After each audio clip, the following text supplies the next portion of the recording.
Hello everyone, welcome back to my channel, the place where we explore the strange, the dark, and the mysterious.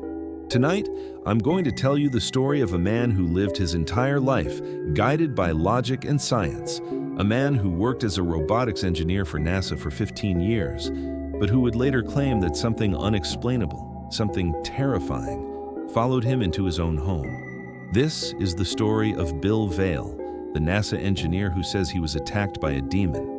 Bill had always been pragmatic. Friends and family said he didn't have much of an imagination, that he only cared about facts, machines, and processes. But in 2002, after a sudden divorce, he left NASA behind and returned to Arlington, Texas to start over working at his younger brother's water purification company. Bill thought he was heading toward a quieter life.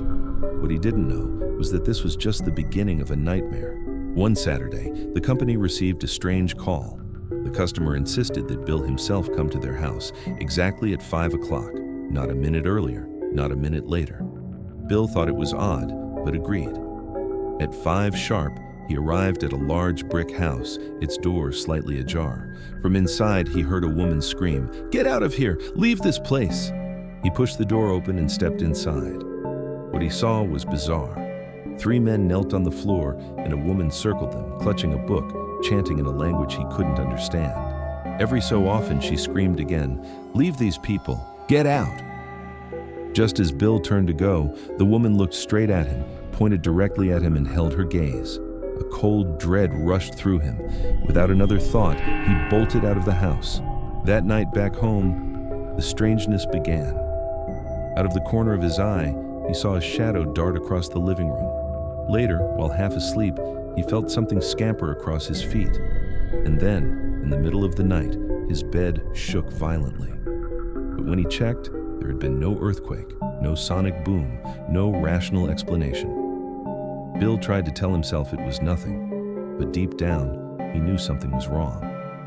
The next day, while calling his internet provider about an outage, something even more disturbing happened. A guttural, menacing voice suddenly cut through the line, speaking in a strange tongue. Even the customer service agent admitted he heard it, and that such interference was impossible. That night, as Bill lay under his blanket, light filtering through, he froze in horror. From the edge of the bed, a pale hand crept up from underneath, reaching for his foot. He jumped up, turned on every light in the house, but of course, nothing was there. Terrified and needing reassurance, Bill invited his brother Bob and Bob's wife Cindy over. While sitting in his living room, all 3 of them saw it, a small figure running across the room. Bob exclaimed that it looked like it was on 2 legs. Even Cindy admitted she had seen the same thing. They searched the entire house but found nothing. Bob begged Bill to come stay with them, but Bill refused. He wasn't ready to abandon his home. Out of desperation, Bill reached out to a paranormal investigation team known for their scientific approach. They searched his house thoroughly, finding no rational cause, and set up cameras and laser grids in his bedroom. At first, nothing happened. Then, on the recording, a mist appeared, swirling across the laser beams. Seconds later, one of the lasers toppled to the ground.